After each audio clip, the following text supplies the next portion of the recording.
우리 함께 하나님의 말씀 살펴보도록 하겠습니다. 오늘 함께 나눌 하나님의 말씀은 출애굽기 39장 41절에서 43절 말씀입니다.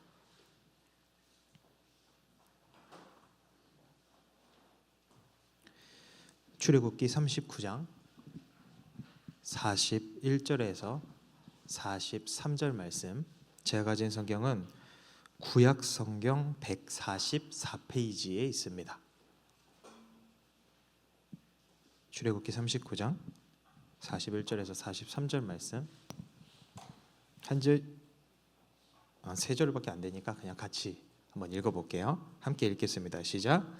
성소에서 섬기기 위한 정교한 옷, 곧 제사 직분을 행할 때에 입는 제사장 아론의 거룩한 옷과 그의 아들들의 옷이라.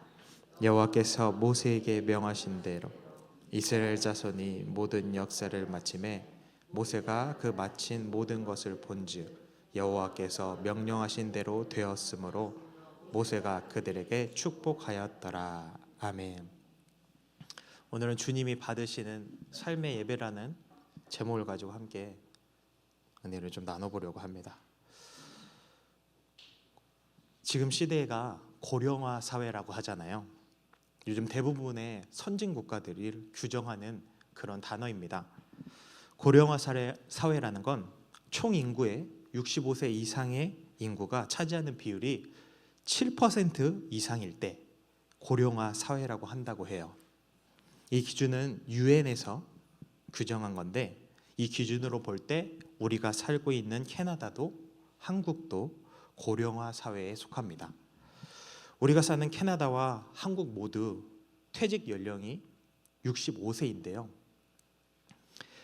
자영업자를 하시는 분들은 좀 다르겠지만 회사를 다니시는 분들은 이보다 훨씬 더 이른 시간으로부터 그 회사로부터 이제 퇴사 요구를 받게 됩니다. 그럼에도 의학의 발달로 평균 수명은 높아지다 보니까 은퇴 이후에는 적게는 10년, 많게는 20년을 더 일을 해야 먹고 살 수 있는 그런 시대에서 우리가 살고 있습니다. 그래서 한국에서는 은퇴 이후에 자영업을 선택하는 분들이 많은데, 그 자영업자들의 선호 1순위가 치킨집이라고 해요. 그래서 그 50대 한 60대쯤 되시는 그 아버지가 있으신 분들은 그 집 아버지가 뭐 하는지 안 물어보셔도 치킨집 하시는구나 이렇게 알면 된다고 하더라고요. 옛날에 그 어떤 식당을 한다고 하면은 기본적으로 개인의 요리 솜씨가 뛰어나야지만 할 수 있다고 생각을 했었는데, 지금은 요리를 잘하지 못한다 하더라도 식당을 운영하는데 전혀 문제가 되지 않습니다. 한국에서는 요즘 식당들도 대형 프랜차이즈화되어서 창업하는 이런 사람들에게 회사에서 하나부터 10까지 다 기술을 전수해주고 그대로 하기만 하면, 그러면 전국 어디서나 같은 맛의 음식을 맛볼 수가 있게 되어 있어요. 프랜차이즈 식당의 장점이 그거잖아요. 내가 메뉴를 굳이 고민하지 않아도 되고, 특별한 솜씨를 가지지 않아도 내가 본사에서 가르쳐준 그 룰대로만 하면은 최소한 평균에서 그 이상의 맛을 낼 수 있다라는 것이에요. 그래서 그런지 이 캐나다에도 근래에 많은 프랜차이즈 식당들이 막 생겨나고 있는 것 같아요. 제가 처음에 캐나다에 왔을 때 식당에서 이제 디시워셔도 해보고, 그리고 몇 개월 동안 그 치킨집에서 좀 아르바이트를 한 적이 있었는데, 사장님이 유독 다른 것보다 신경 쓰시는 부분이 있었는데 그게 바로 소스를 만드는 일이었어요. 어떤 건 본사에서 이 통째로 소스가 넘어오는 게 있는가 하면은, 어떤 거는 만드는 방법을 가르쳐 준 게 있었나 봐요. 그래서 한 번씩 노트를 이렇게 들고 오셔가지고 거기 적힌 매뉴얼대로 저울을 놓고 이제 고춧가루랑 소금이랑 설탕 등등을 아주 정밀하게 재서 그렇게 소스를 만드니까 소스 맛이 항상 일정한 맛을 내더라고요. 제가 한번 물었던 적이 있어요. 여기서 조금만 더 달면은 맛있을 것 같은데 설탕을 아주 조금만 더 넣으면 안 되냐고 이렇게 물어보니까 사장님이 하시는 말씀이, 그러면은 맛이 조금 달라지는 게 아니라 완전히 달라진다고 하더라고요. 그러면서 하시는 말씀이 사람들이 프랜차이즈 식당을 하고도 망하는 이유는 본사에서 가르쳐준 매뉴얼대로 하는 게 아니라 돈을 조금 더 벌기 위해서 조금 덜 넣고 아끼고 하면서 맛이 변질이 됐기 때문에 그래서 망하는 거라고 하시더라고요. 그때 왜 캐나다의 이 프랜차이즈 식당들의 음식 맛이 한국하고 조금씩 다른지를 알게 되었어요. 비슷한 경험들을 아마 여기서 식당에 가보신 분들은 좀 하셨을 것 같은데, 요새 이제 캐나다에 많은 그런 프랜차이즈 식당들이 막 문을 열고 있잖아요. 기대를 하고 막 그 식당에 방문을 해서 음식을 딱 맛봤는데 한국에서 먹던 그 맛이 딱 아닌 뭐 그런 때가 있잖아요. 제가 이 일들을 경험하면서 느꼈던 것은 어떤 가치를 지켜내려면 반드시 끝까지 지켜내야 하는 것들이 있다라는 거예요. 오해하시면 안 되는 게, 저는 어떤 특정 프랜차이즈 식당에 아무런 감정이 없다라는 것을 미리 말씀을 드립니다. 오늘 본문의 말씀은 모세가 시내산에서 하나님께로부터 받은 말씀에 대한 이야기인데, 모세가 하나님께로부터 제사를 드릴 때 무엇을 어떻게 준비하여 제사를 드려야 하는 것에 대한 말씀을 받았고, 그 내용의 마지막 부분이 오늘 본문에 묘사가 되어 있어요. 아시다시피 모세가 시내산에 올라가서 40일 동안 하나님의 말씀을 받습니다. 그 받았던 말씀이 10계명만 있는 것이 아니라 제사를 드리기 위해 필요한 것들과 제사를 드리는 절차들, 이런 것들을 모두 다 가르쳐 주셨어요. 출애굽기를 읽어보신 분들은 아시겠지만 성막이라는 것은 어떤 크기로 어떻게 만들어야 하는지, 성소 안에는 벗개며 등잔대며 진설병은 어떻게 만들어져야 하고 어디에 두어야 하는지, 또 성소 밖에는 번제단과 물두멍은 어디에 있어야 하고 어떻게 만들어야 하는지, 제사장의 옷은 어떻게 무엇으로 만들어야 할지 등등의 이 제사에 필요한 것들을 자세하게 하나님께서 말씀을 해주셨어요. 그런데 그 내용이 진짜 복잡하잖아요. 그래서 보통 목사님들이 설교 본문을 정할 때 이런 본문 말씀은 좀 피하는 경향이 있습니다. 왜냐면 제가 읽어보니까 저도 어려워요. 한글로 읽었는데, 분명히 한글로 읽었거든요. 근데 무슨 뜻인지 저도 잘 모르겠더라고요. 그나마 지금은 다행히도 이렇게 어떤 사진 뭐 이런 자료들이 있어가지고 뭔가 보여주면서 설명을 할 수가 있으니까 그나마 조금 더 이해가 쉽게 될 수가 있지만, 옛날에는 뭐 장비도 없고 자료도 없고 하니까 그냥 말로만 설명을 해서 이해시키는 게 정말 어려웠거든요. 성경을 아무리 읽어봐도, 한글로 써져 있는데 아무리 읽어봐도 목사 본인도 제대로 이해를 못하고 모르는데 그거를 성도님들에게 설명을 하려고 하니까 얼마나 힘들었겠어요. 그러니까 듣고 계신 성도님들이 이제 듣다가 이해가 안 가니까 조금씩 눈이 감기고, 분명히 지금이 설교 시간인데 막 기도를 하신 분들이 계시고 막 이렇게 되는 거거든요. 그러니까 그 모습을 이렇게 보다 보면은 그런 생각이 들어요. 그 성경에 왜 모세는 온유함이 지면에 있는 모든 사람보다 더하더라, 이런 말씀이 있잖아요.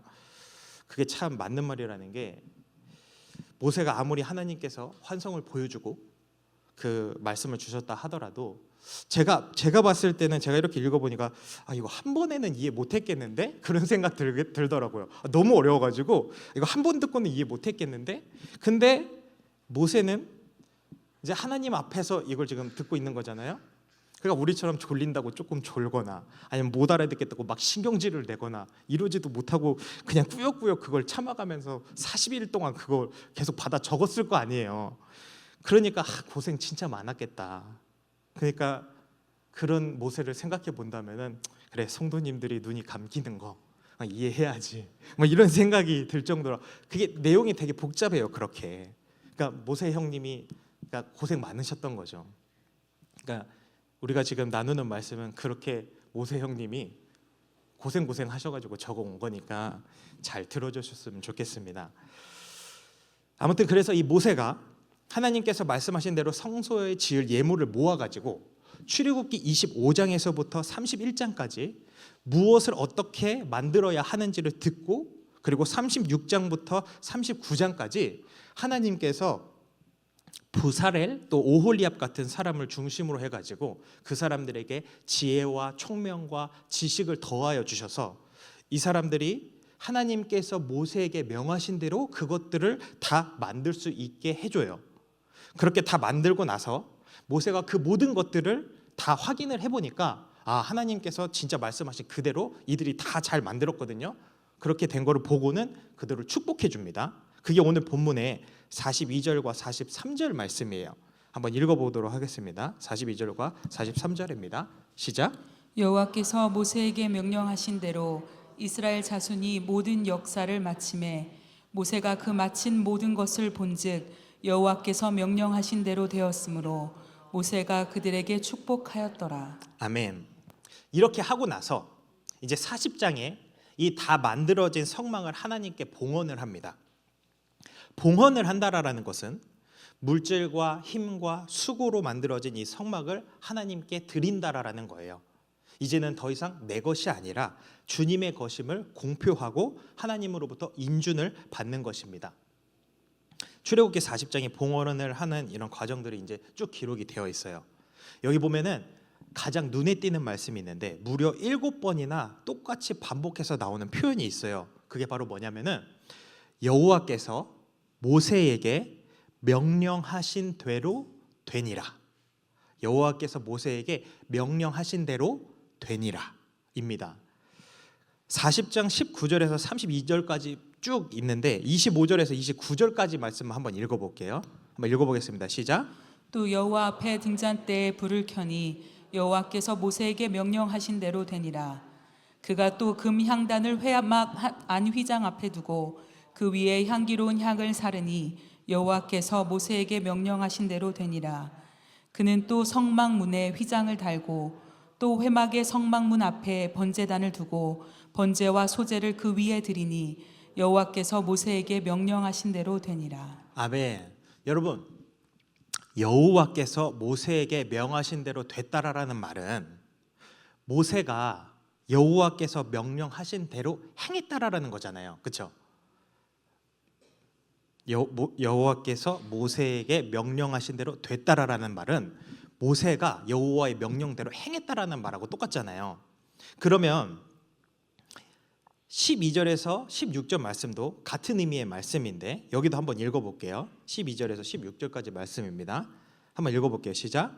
너는 또 아론과 그 아들들 회막 문으로 데려다가 물로 씻기고 아론에게 거룩한 옷을 입히고 그에게 기름을 부어 거룩하게 하여 그가 내게 제사장의 직분을 행하게 하라. 너는 또 그 아들들을 데려다가 그들에게 겉옷을 입히고 그 아버지에게 기름을 부음같이 그들에게도 부어서 그들이 내게 제사장의 직분을 행하게 하라. 기름 부음을 받았은즉 대대로 영영이 제사장이 되리라 하심에 모세가 그같이 행하되 곧 여호와께서 자기에게 명령하신 대로 다 행하였더라. 아멘. 그러니까 하나님은 모세에게 성막을 지을 때 무엇을 가지고 어떻게 만들어야 하는지, 또 제사장은 어떻게 준비하고 무슨 옷을 입는지 등등을 모두 다 말씀을 하셨고, 모세는 하나님이 말씀하신 그대로 다 행했어요. 그럼 이렇게 하나님께서 다 말씀을 해주셨는데 만약에 모세가 또 제사장이 하나님께서 명하신 대로 제사를 드리지 않으면은 어떻게 될까요? 어떻게 돼요? 죽어요. 네, 죽거든요. 하나님의 말씀대로 제사를 드리지 않으면 죽어요. 그런 경우가 어디에 나오냐면은 레위기 10장에 보게 되면은 아론의 아들인 나답과 아비후에 관한 말씀이 나오는데 하나님께 분향을 드릴 때 분명히 불을 번제단에 있는 불을 사용해서 분향을 드리게 되어 있었어요. 그게 하나님의 명하신 거예요. 근데 이 나답과 아비후가 다른 불을 가지고 분향을 드리다가 하나님의 불에 타 죽어요. 그러니까 하나님의 말씀하신 대로 하지 않으면 죽는다고요. 하나님께서 모세에게 명하신 말씀 중에 제사장의 옷에 대한 말씀이 있어요. 우리가 가장 많이 기억하고 있는 제사장의 옷의 특징이 있죠. 옷에 뭐가 달려 있나요? 옷에 뭐가 달려 있어요? 뭐 여러 가지가 달려 있는데 그 중에 방울이 달려 있잖아요. 금방울. 출애굽기 39장 25절에서 26절에 주님께서 제사장의 옷에는 금방울을 달아 놓아야 한다고 그렇게 말씀을 하셨어요. 이 방울을 왜 달아 놓는 건지 아시죠? 구약의 시대에는 성소에 대제사장만 들어갈 수가 있었는데 성소 안에서 이 대제사장이 움직이면은 방울 소리가 딸랑딸랑 이렇게 계속 날 수밖에 없어요. 방울 소리가 계속 난다라는 것은 대제사장이 지금 죽지 않고 하나님이 명령하신 대로 그 안에서 지금 직무를 잘 수행하고 있다라는 뜻이고, 갑자기 방울 소리가 들리지 않으면 대제사장이 성소 안에서 죽었다라는 것을 뜻해요. 그러면 대제사장이 성소 안에서 죽게 되는 이유가 무엇이냐? 두 가지가 있는데, 하나는 자신을 성결하게 하지 않은 채로 제사를 드렸거나, 다른 하나는 제사를 드리는 순서나 방식을 하나님의 말씀대로 한 게 아니라 자기 마음대로 하면 그러면 죽어요. 자, 그러면 보세요. 제사를 막 드리던 중에 제사장이 죽어버렸어요. 그러면 그 제사는 온전한 제사인가요?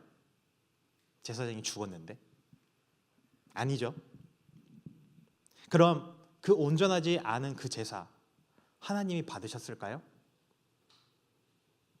받지 않았겠죠? 왜요? 제사장이 자신을 성결하지 않게 했거나 아니면 하나님의 말씀대로 하지 않았기 때문에. 그래서 하나님께 드릴 때는 흠 없는 걸 드려야 되는데 지금 온통 흠이 있었던 거예요. 그러니까 하나님은 그런 제사를 받지 않게 되는 거죠. 여러분, 제가 자주 말씀을 드렸는데 구약에는 이 제사장이 특별히 하나님께서 지명한 사람이 하는 그런 직분이었어요. 근데 신약에서는 달라졌다고 했죠. 어떤 말씀 때문에 그렇다고 했죠? 너희는 택하신 족속이요 왕 같은 제사장이니라. 기억나세요 혹시? 예, 신약에서 우리가 하나님으로부터 그렇게 택하신 왕 같은 제사장이에요. 그 AI 시대가 막 오면 그 직업들이 많이 막 사라진다고 하잖아요. 이렇게 기억을 못 하시는 거 보니까 왜 목사는 사라지지 않는지를 좀 알 것 같네요. 같이 한번 읽어볼게요. 베드로 전서 2장 9절 말씀입니다.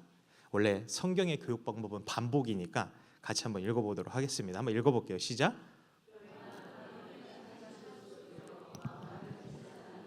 거룩한 나라요 그의 소유가 된 백성이니 이는 너희를 어두운 데서 불러내어 그의 기이한 빛에 들어가게 하신 이의 아름다운 덕을 선포하게 하려 하심이라. 아멘. 제가 그때 이 말씀이랑 계시록의 1장 6절 말씀들을 예전에 우리가 같이 한번 읽었어요. 뭐 기억이 안 나시겠지만 읽었거든요.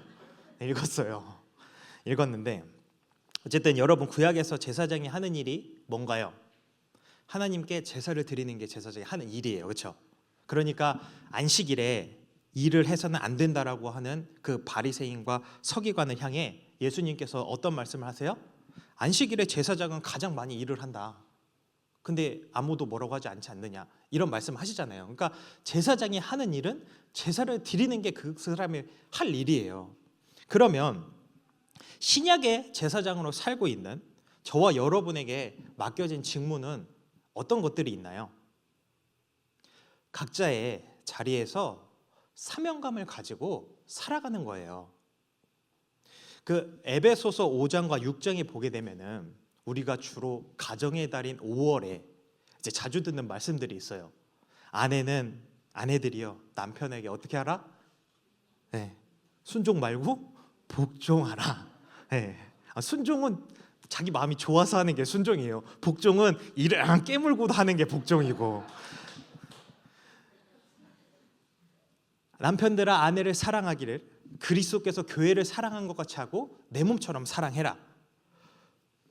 자녀들아 부모에게 순종해라. 부모는 자녀를 노엽게 하지 말고 주의 교훈과 훈계로 양육을 해라. 이런 말씀들이 있잖아요. 베드로전서 2장 18절에는 직원으로 일을 하는 사람은 주인에게 복종해라. 선하고 너그러운 주인뿐만 아니라 까다로운 주인에게도 그리해라. 이렇게 성경에 기록이 되어 있다고요. 이렇게 무슨 대단한 일을 하는 게 아니라 그냥 가정이나 직장에서부터 자신이 맡겨진 자리, 그 자리에서 직무를 감당을 하는 거예요. 여러분, 우리가 교회를 다니면서 조금 오류에 빠지기 쉬운 것 중에 하나가 교회 안에 일하고 교회 밖의 일을 구분을 지어요. 그래서 마치 교회에 와서 하는 일들은 이거는 전도하고 봉사하고 그런 거니까 거룩한 하나님의 일이고, 그게 아니라 교회 밖으로 나가서 밖에서 내가 하는 일들, 내가 집에서 내가 하는 일들, 이런 것에 대해서는 세상 일처럼 그렇게 생각을 한다고요. 그런데 만약 그렇다고 한다면 우리가 말하는 삶의 예배라는 것은 존재할 수가 없어요. 보세요. 구약의 제사장은 제사를 지내는 게 그의 일이라고 했었어요. 제사장은 그렇게 말씀대로 제사를 드리는 게 그의 삶의 예배예요. 그러면 저와 여러분은 교회에 와서 이렇게 함께 예배를 드리는 것도 예배고, 우리의 삶의 터전에서 하나님의 말씀대로 사는 것, 내가 하나님을 사랑하고 이웃을 사랑하는 마음을 가지고 아내가 남편에게 복종하는 게 예배고, 남편이 아내를 내 몸처럼 사랑하는 게 예배고, 자녀는 부모에게 순종을 하는 게 예배고, 부모는 자녀를 주의 교훈으로 양육하는 게 예배다라는 거예요. 직장인들은 열심히 일을 하는 게, 그러면서 주인에게, 상사에게 순종을 하는 게 예배다라는 거예요. 그렇게 안 하면 어디서 삶의 예배를 어디서 드릴 수 있냔 말이에요. 그게 아니라면. 세상에서 제사장으로서 성도로서 살아가는 우리는 고린도전서 10장 31절 말씀처럼 먹든지 마시든지 무엇을 하든지 하나님의 영광을 위하여 살아가는 것이고, 그게 바로 삶의 예배다라는 겁니다. 제가 다운타운에 혼자 계시는 그 어르신들을 이제 매주 찾아뵙고 있어요. 이분이 이제 혼자 계시다 보니까 누구와 대화하고 싶어도 대화를 할 수가 없고, 식사도 매번 혼자 이렇게 외롭게 하시는 것 같아서 제가 뭐 특별한 일을 하는 건 아니고 그냥 가서 말동무 해드리고 같이 이렇게 점심 식사하면서 같이 이야기 나누고, 그리고 이제 마트에 가서 장을 봐주고 그러고 옵니다. 제가 한 번은 참 묘한 광경을 봤는데, 마트에 캐셔가 세 군데가 딱 열려 있었어요. 그런데 사람들이 어느 한쪽으로만 다 가서 줄을 막 서는 거예요. 여기 옆에는 비어 있는데. 그래서 이제 여기 비어 있길래 제가 그쪽으로 가려고 하니까 어르신이 저한테 저 긴 줄로 가서 쓰자라는 거예요. 줄을 서자라는 거예요. 그래서 왜요? 그렇게 물어보니까 어르신이 하시는 말씀이, 이 사람이 제일 친절해, 이렇게 이야기를 하는 거예요. 근데 진짜 옆에 줄이 비어 있는데, 근데 사람들이 줄이 길어도 그분한테 가서 줄을 서서 이걸 계산을 하더라니까요. 여러분, 저는 기독교인이란 삶의 곳곳에서 이런 영향력이 나타나야 한다고 생각을 합니다. 똑같은 일을 하지만 다른 모습을 가지고 있잖아요. 똑같은 일을 하거든요. 근데 다른 모습을 가지고 있어요. 그게 바로 구별된 성도의 모습 아닐까요? 똑같은 일을 하는데 달라요. 어디가 모르게 다르다고요. 제가 코로나 때도 그렇고 매주 이제 어르신하고 같이 마트를 가니까 어느 날은 이 캐셔 아주머니가 궁금하셨는지 한번 저한테 이 어르신의 아들이냐고 물어보시더라고요. 그래서 제가 아니고 그냥 이분이 혼자 계시는 분이신데 그냥 저희가 몇 가지 작은 일들 그냥 이렇게 돕고 있다, 이렇게만 말씀을 드렸어요. 그랬더니 이제 옆에서 어르신이 이분이 목사님인데 하면서 막 제가 한 일들을 막 거기서 막 자랑을 하시는 거예요. 그래서 제가 막 대단한 일을 한 것도 아닌데 막 그렇게 얘기를 하시니까 막 너무 낯뜨거워가지고 그냥 이제 얼른 인사를 하고 이제 나가려고 하는데, 저더러 그 본인은 성당에 다니는데 목사님은 어디 교회 다니시냐고 묻는 거예요. 그래서 예, 십자가교회 다닙니다 이러고 나왔어요. 그리고 이제 다음 주에 딱 갔는데 저한테 먼저 밝게 막 인사를 해주시면서 이제 장보 계산을 하는데 그 아주머니가 하시는 말씀이 자기 아시는 분이 요새 너무 힘들어하고 계시더래요. 그래가지고 막 고민을 하고 계시길래 이 아주머니가 본인은 성당에 다니시면서 교회에 가보라고 했대요. 그러면서 소개를 시켜주는 게 그 십자가교회라고 놀수역에 있다 그러더라고 하면서 소개시켜줬다고 하시더라고요 저한테. 그때 제가 어르신을 모셔다 드리고 돌아오면서 참 많은 생각을 했었던 것 같아요. 제가 진짜 대단한 일을 한 거 아니거든요. 아마 그 같이 가보시면은 너무 하는 게 없어서 깜짝 놀라실 수도 있어요. 그거 진짜 아무것도 안 해요. 진짜 가서 그냥 같이 얘기하고 밥 먹고 그냥 장보 그러고 와요. 진짜 대단한 거 한 게 아니거든요. 근데 그냥 그렇게 매주 다녀갔다는 것만으로 칭찬은 둘째치고 그렇게 전도를 하더라고요. 전도가 되더라고요. 사람들한테 막 알려지더라고요. 그거를 보면서 제 삶의 작은 부분들을 어떻게 하는지에 대해서 다시 좀 생각을 해보게 되었어요. 여러분, 우리가 그런 이야기를 들을 때가 있잖아요. 저 사람도 크리스찬인데 교회에서는 장로님이고 권사님이신데 밖에는 나오면은 좀 그렇대. 그런 얘기 들으실 때 있잖아요. 여러분, 분명히 주님께서 제사장들에게 이렇게 해야 된다고 지침을 주신 것처럼 저와 여러분에게 어떻게 살라고 주신 그런 말씀들이 있잖아요. 예를 들면은 너희들 빛과 소금의 역할을 감당해야 된다. 우리 교회에서 매번 그렇게 중요한 산상수훈에 써진 그대로 살기로 노력을 해야 된다. 그런 말씀들이 우리에게 있는데 왜 교회 안에서의 모습과 밖에서의 모습이 왜 다르냐라는 거예요. 왜 교회에서 모습과 집에서의 모습은 왜 다르냐라는 거예요. 여러분, 우리가 구분지어야 하는 것은 교회 안의 일과 교회 밖의 일이 아니라 우리 내면에 주님을 사랑하는 것과 주님보다 더 사랑하는 것을 더 사랑하려고 하는 것들, 이거를 구분하고 있어야 돼요. 삶의 예배가 되지 않는 이유는 내 안에 우선순위를 잃어버렸기 때문이에요. 하나님보다 다른 걸 더 사랑하니까 그 맡겨졌던 직무들 중에 어떤 부분들이 죄가 돼버리는 거예요. 내가 하나님을 더 사랑했더라면은 내가 밖에 나가서 일하는 거 죄가 아니에요. 일을 해야 되는데 어떡하냔 말이에요.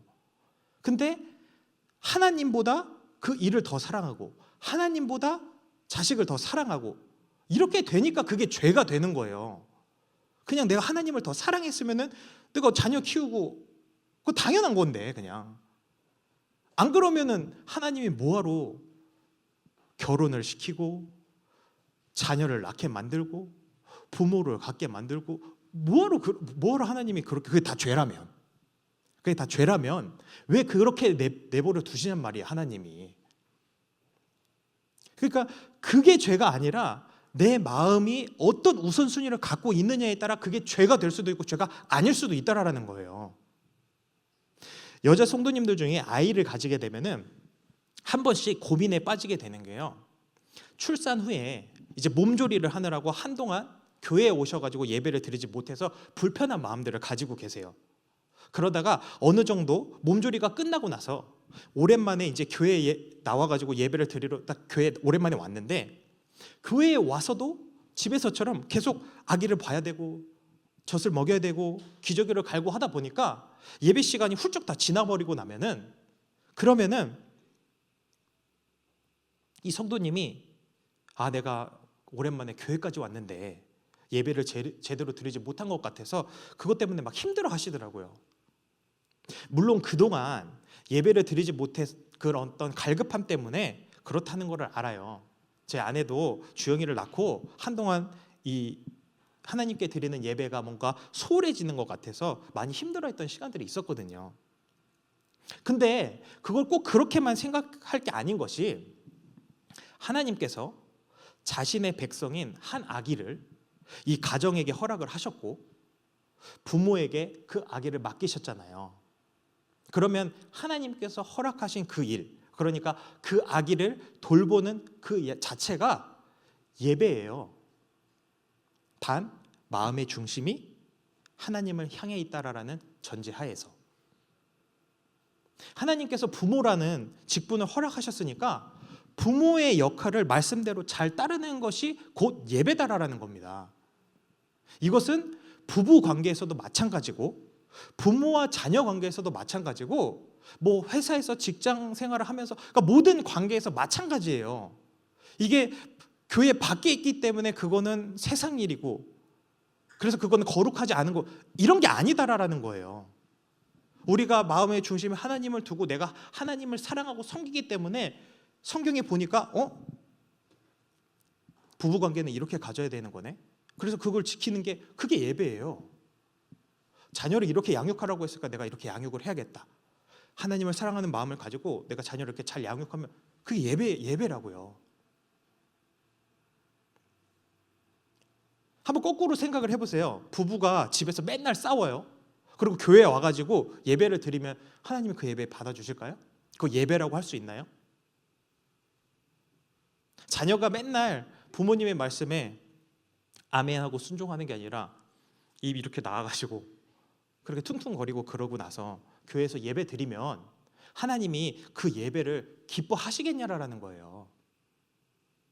직원이 직장에서 열심히 일 안 하고 그냥 막 농땡이 부리다가 그러고 나서 교회에 와서 예배 드리면 하나님이 그 예배를 어떻게 생각하겠냐라는 겁니다. 제가 서두에 말씀을 드렸어요. 구약의 제사장은 자신을 성결하게 하지 않은 채로 제사를 드리거나 하나님께서 명하는 그 방식대로 제사를 드리지 않으면 죽는다고 했어요. 만약 지금도 하나님께서 그렇게 똑같이 죽인다고 하면 그럼 저를 포함해서 지금 이 자리에 계신 분들 중에 살아남아 계실 분이 누가 몇 분이나 계시겠어요? 여러분 교회에서 예배 드리는 거 정말 중요해요. 너무너무 중요하거든요. 근데 그와 마찬가지로 우리가 일상에서 드리는 삶의 예배 너무 중요해요. 내가 어떤 마음을 가지고 무엇을 하느냐가 너무 중요하다고요. 나를 위해서 공부를 열심히 하는 게 아니에요. 학생은 하나님을 사랑하니까 공부를 열심히 하는 거라고요. 나를 위해서 나의 은퇴 이후의 삶을 위해서 내가 열심히 일을 하는 게 아니라 내가 하나님을 사랑하기 때문에 열심히 일을 하는 거라고요.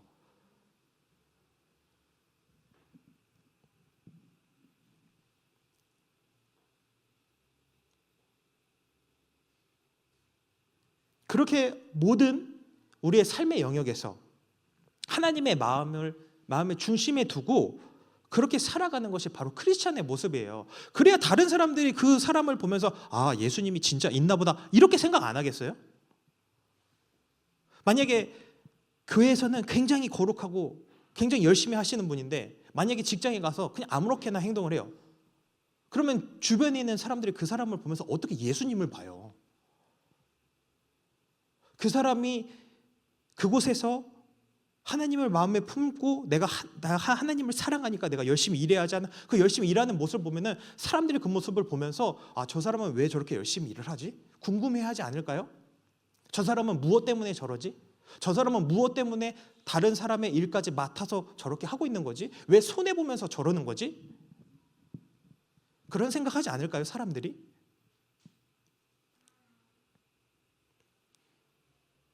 그러니까 우리가 반드시 기억을 해야 하는 거는 밖에 일하고 교회 안에 일하고 이게 구분을 하는 이게 문제가 아니라 우리가 무슨 일을 하든지 우리 마음의 중심에 우선순위가 바뀌게 되면은 그거는 그 어떤 모습이라 할지라도 죄가 된다라는 거예요. 그러니까 여기 와서 아무리 예배를 드린다 할지라도 내 마음의 우선순위가 달라져 있으면 그건 죄예요. 드리는 건 예배지만 겉으로 보이는 모습은 예배의 형식을 갖추고 있어요. 절차와 이걸 다 따르고 있어요. 근데 내 마음의 중심에 하나님을 원하지 않으면 그게 무슨 예배예요. 그렇잖아요. 마찬가지라고요. 세상에서도. 내가 하나님을 사랑하는 마음을 가지고 가서 열심히 일을 하는 거예요. 왜? 나에게 주어진 일이니까 그게. 하나님이 허락한 거잖아요. 이 세상의 모든 권위는 하나님으로부터 우리는 나온다고 얘기하잖아요. 하나님이 우리의 삶의 모든 것을 주관한다고 그렇게 우리는 얘기하잖아요. 그럼 나에게 주어진 일도 하나님이 주셨을 거 아니에요.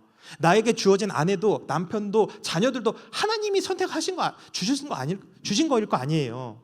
근데 왜 그건 하나님의 일이라고 생각을 안 하냔 말이에요. 왜 그거하고 교회 안에 일하고 왜 구분을 지어놓고 그건 마치 죄인 것처럼 왜 그렇게 생각을 하냐면 이 말이에요. 왜 하나님은 그렇게 말씀하시지 않았는데. 그러니까 보세요. 요셉의 경우를 한번 생각해 볼까요? 요셉은 보디발에 끌려가지고 그 집에서 이제 총무를 맡아서 일을 하잖아요. 근데 요셉이 열심히 하는 모습 때문에 보디발이 그 사람에게 자꾸 많은 걸 맡기잖아요.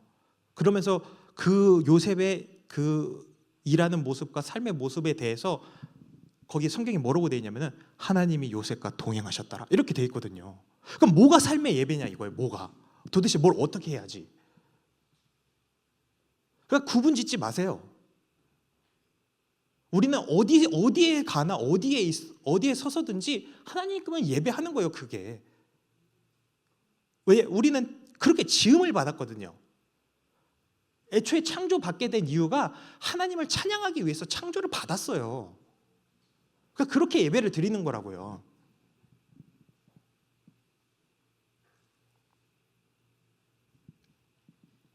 참된 예배가 되기 위해서 제사장은 주님 앞에 나아갈 때 자신을 성결하게 해야 했어요.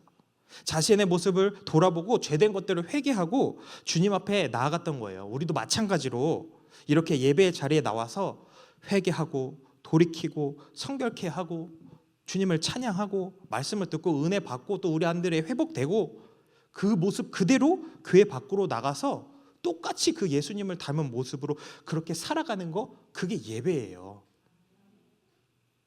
사랑하는 여러분, 구약의 제사장 옷에는 금방울이 달려 있다고 했잖아요. 구약의 제사장은 하나님 앞에 나아가려면은 반드시 그 금방울이 딸랑딸랑 거리는 그 옷을 입어야 했었어요. 그게 규칙이에요. 제사를 드리는데 규칙. 그럼 여러분이 만약에 구약의 대제사장이 돼서 한번 생각을 해보시겠어요? 자, 제사를 드려야 하는 시간이 왔어요. 그럼 이제 그 옷을 입어야겠죠? 옷을 입는 동안에 딸랑딸랑 계속 소리가 날 거 아니에요. 옷을 막 입으니까 몸을 움직이면서. 그러면 그 소리가 딸랑딸랑하는 소리가 귀에 계속 들릴 거 아니에요. 그렇죠? 무슨 생각이 들까요? 옷을 막 떨면서 입지 않을까요? 막 내가 오늘이 마지막일까? 내 삶의 마지막 날인 거 아니야 혹시? 이런 생각 안 들까요? 막 딸랑딸랑 계속 거리는 소리가 그냥 막 옷을 막 이렇게 막 입고 그냥 이렇게 가는 게 아니라 어디 뭐가 잘못된 거 아니야? 왜냐면 그 규칙이 있으니까. 만약에 예를 들어서 단추가 있어요. 단추가 위에서부터 차례대로 다 잘 껴져 있어야 돼요. 근데 어떤 제사장이 막 급하게 입고 가느라고 단추를 잘못 끼고 갔어요. 근데 웬걸 성소에 딱 들어갔는데 그 단추 때문에 죽어버렸어요. 그러면 옷 입을 때 거울을 보면서 계속 생각하지 않겠어요? 내가 혹시 어디 잘못된 거 아니야? 내가 혹시 내 어디가 흠이 있는 거 아니야? 이러면서 옷 입지 않겠어요? 대충 확인하고 하나님 앞으로 나아갈 수 있는 그런 담력을 가진 사람이 있겠냐고요. 안 그럴 거 아니에요. 막 보고 또 보고 어디 또 보고 옆에 막 그 아내랑 아들들에게 야 어디 뒤에 잘못된 거 없어? 물어보고 계속 진짜 요만큼도 뭔가 틀린 거 없이 하려고 끊임없이 묻고 또 물어서 확인을 하고 그러고 가서 나갈 거 아니에요. 그렇잖아요. 그 이제 성소 앞으로 이제 가요. 이제 가는데 딸랑딸랑 소리가 계속 날 거 아니에요. 이렇게 움직이면. 그러면 그 소리를 자신의 가족들이 들어요. 그러면 그 가족들이 어떤 마음을 가질 것 같아요? 하나님, 우리 아빠, 우리 남편, 우리 아들 하나님 살려주세요. 이런 마음 가지지 않을까요? 왜냐면 거기 들어가는데 잘못하면 죽는다. 이게 계속 생각이 될 테니까. 그러면 그냥 거기 들어가는 동안에 주변에 있는 가족들은 과연 어떤 마음이겠냐고. 본인은 어떤 마음이겠어요? 그 들어가고 싶을 것 같아요? 거기? 싫지 않을까요? 들어가고 잘못하면 죽는데?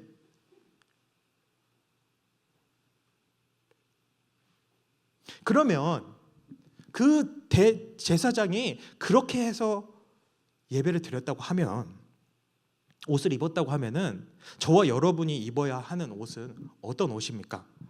두 구절만 한번 찾아볼게요. 골로새서 3장 12절 말씀 같이 한번 읽어보겠습니다. 골로새서 3장 12절입니다. 시작. 그러므로 너희는 하나님이 택하사 거룩하고 사랑받는 자처럼 긍휼과 자비와 겸손과 온유와 오래 참음을 옷 입고. 아멘. 하나님으로부터 왕 같은 제사장으로 택함을 받은 저와 여러분이 입어야 할 옷이 이런 거래요. 긍휼과 자비와 겸손과 온유와 오래 참음의 옷을 입으래요. 좀 큰 개념으로 따지면 이거 사랑하라라는 얘기잖아요. 왜냐하면 사랑은 오래 참고 온유하고 이렇게 나오니까, 그렇죠? 로마서 13장 14절 한번 읽어볼게요. 로마서 13장 14절입니다. 시작. 오직 주 예수 그리스도로 옷 입고 정욕을 위하여 육신의 일을 도모하지 말라. 아멘. 우리는 예수 그리스도로 옷을 입어야 합니다. 여러분, 같은 옷을 입고 있다라고 하는 것은 소속과 역할이 같다라는 걸 나타내요. 그렇기 때문에 입고 있는 옷에 맞는 행동을 하게 됩니다. 그래서 경찰복을 입은 사람은 도둑을 잡고요, 소방복을 입고 있는 사람들은 다 불을 꺼요. 그럼 예수 그리스도로 옷 입은 사람은요, 예수님께서 하신 하나님의 말씀에 순종한 것처럼 그렇게 순종을 해야 하는 게 맞는 거예요. 같은 옷을 입고 있으니까. 예수님께서 십자가에서 지신 여정들을 가만히 한번 생각해 보세요. 예수님이 이 땅에 인류를 구원하기 위해 이 땅에 오셨잖아요. 예수님이 십자가를 지러 오셨어요. 그렇다고 해서 예수님께서 십자가를 지는 그 일만 생각하시고 나머지 일들은 그냥 대충 하셨나요? 그냥 좀 건너뛰고 적당히 하고 뭐 이렇게 예수님이 하셨나요? 아니에요. 예수님은 한 번도 그렇게 하시지 않았어요. 예수님은 분명히 매 순간 하나님을 사랑하는 마음을 그 마음의 중심에 두고 주어진 모든 일들을 감당을 하시면서 우리에게 삶의 예배는 이렇게 드리는 거다라고 보여주셨다고요. 저와 여러분이 삶의 매 순간 하나님께 예배하셨던 그 예수님의 모습을 본받아 우리 일상의 모든 순간에서 하나님께 삶의 예배를 드리는 그리스도의 방울 소리가 나타나는 저와 여러분 되기를 소원합니다. 우리 함께 찬양 부르고 기도할게요.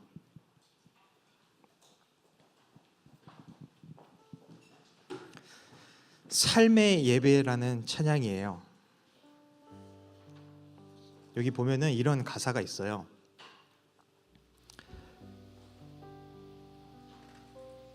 노래하는 찬양보다 삶으로 고백되는 예배, 나를 위한 예배가 아닌 주님의 뜻을 향한 예배. 우리가 드려야 하는 삶 속에서 예배는 이런 모습인 것 같아요. 그냥 내 마음대로 내 편한 대로 막 살다가 그냥 그렇게 시간 보내고 그렇게 와서 주일이니까 금요일이니까 와서 드리는 그런 예배가 아니라 일주일 동안 최선을 다해 나의 맡은 일들을 하나님을 사랑하는 마음을 가지고 열심히 살다가 다른 사람이 보기에도 저 사람은 하나님 믿는 사람이라 뭔가 다르네 라는 소리를 들어가면서 그렇게 열심히 살다가 주님 앞에 나와서 예배를 드리는 그 예배가 하나님이 보시기에도 이 영혼은 참 최선을 다해서 살다 왔구나, 그것 때문에 참 많이 찢겨지고 힘들었겠구나, 내가 위로해줘야겠다, 내가 더 사랑해줘야겠다. 주님이 그렇게 생각하시지 않을까요? 자기 마음대로, 자기 편한 대로, 자기 하고 싶은 대로 막 살다가 그렇게 와가지고 하나님한테 죄송하다고 눈물만 흘리고 있는 그런 예배, 어쩌면 수십 년 동안 드려졌을지 모르는 그렇게만 드려진 예배, 그 중에 하나님이 그 모습 보면서 얼마나 가증스럽다고 여기셨겠어요. 주일날 딱 왔는데 예배드리는 모습을 보고 돌아가시는 그 문 밖으로 나가는 그 뒷모습을 보면서 주님이 그런 생각 안 하셨겠어요? 저 녀석 이번 주에는 똑바로 살고 올까? 가서 열심히 제대로 하다 올까? 하나님은 그렇게 살라고 하시지 않았는데, 하나님은 한 번도 그렇게 가르친 적이 없는데, 우리 함께 찬양하고 기도하겠습니다.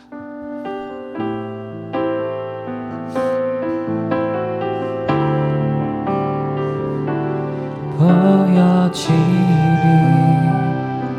예배하니 마음으로 드리는 예배, 노래하는 찬양보다 삶으로 고백되는 예배, 나를 위한 예배하니 나를 위한 예배하니 주님 뜻을 향한 예배, 내 마음과 정성 다하여서 주 앞에 드려지는 예배,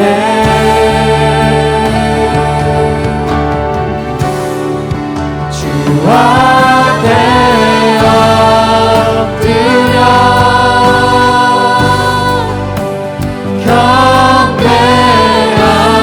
경배합니다. 온전한 예배,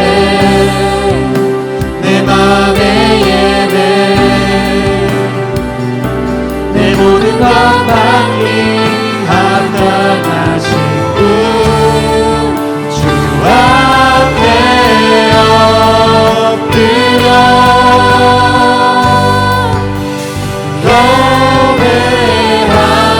경배합니다.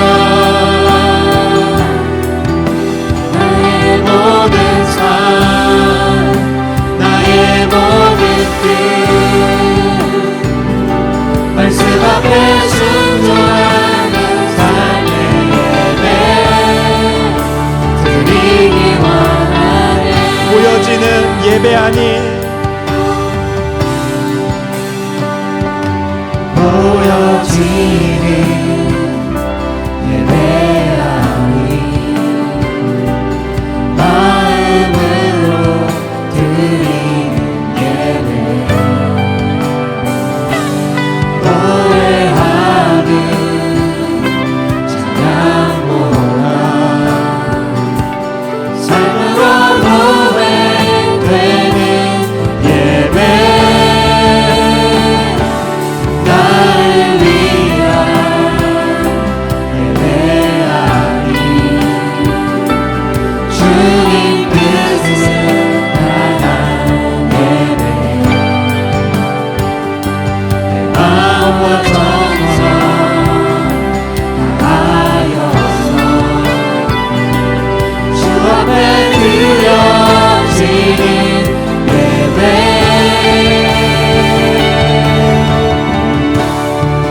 주 앞에 엎드려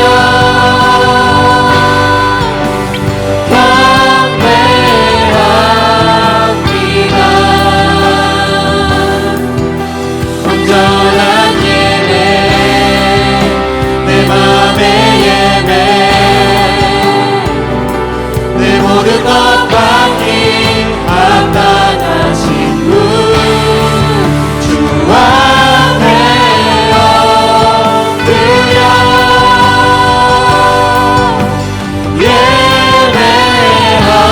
예배합니다.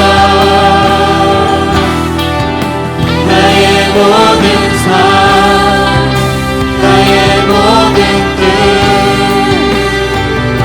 말씀 앞에 순종하는 삶의 예배 드리기 원하네. 사랑하는 여러분, 성경에 가장 처음 나오는 제사에 대한 말씀이 가인과 아벨의 제사입니다. 우리가 잘 아는 것처럼 하나님은 아벨과 그 예물은 받으셨으나 가인과 그 예물은 연락하지 아니하신지라, 이렇게 성경은 기록을 하고 있어요. 많은 사람들이 아벨은 양을 잡은 피의 제사를 드렸기 때문이고 가인은 피의 제사가 아니어서 그렇다라고 생각을 하시는 분들이 계세요. 피가 성결케 하는 역할이니까 그렇게 생각이 될 수도 있어요. 그런데 이에 대한 이야기를 엄청난 시간이 흐른 후에 사도 요한이 요한일서 3장에서 이 말씀에 대해서 이렇게 설명을 해요. 이러므로 하나님의 자녀들과 마귀의 자녀들이 드러나나니 물은 의를 행하지 아니하는 자나 또는 형제를 사랑하지 아니하는 자는 하나님께 속하지 아니하니라. 우리는 서로 사랑할지니 이는 너희가 처음부터 들은 소식이라. 가인같이 하지 말라. 그는 악한 자에 속하여 아우를 죽였으니 어떤 이유로 죽였느냐? 자기의 행위는 악하고 그의 아우의 행위는 의로움이라. 요한은 가인과 아벨의 제사에서 피를 드렸냐를 가지고 이야기하는 것이 아니라 삶 속에서 하나님의 말씀대로 사랑하며 살았나 살지 않았나를 가지고 이야기를 하고 있어요. 가인은 사랑하지 않는 삶이라서 그의 행위가 악하다고 이야기를 했고, 아벨은 사랑하는 삶이라 그의 행위가 의로웠대요. 여러분, 만약 이것으로 예배가 결정된다고 한다면 우리가 교회 밖에서 적당히 대충 살 수 있을까요? 교회에 와 있는 시간보다 교회 밖에서 보내는 시간이 훨씬 더 많은데 우리가 하나님 앞에서 집중하고 있는 시간은 어디에 무엇을 집중하고 있는 시간들입니까? 사랑하는 여러분, 우리 이 시간 함께 기도할 때 하나님, 나의 삶을 주님께 드리기 원합니다. 삶으로 주님께 예배하길 원합니다. 이제는 더 이상 교회 안의 모습과 밖에서의 모습이 다른 것이 아니라 나는 어느 곳에 있든지 무엇을 하든지 주님께 예배하는 삶을 살겠습니다. 우리의 삶이 곧 예배가 되게 하여 달라고 우리 주여 한번 부르고 통성으로 기도하겠습니다.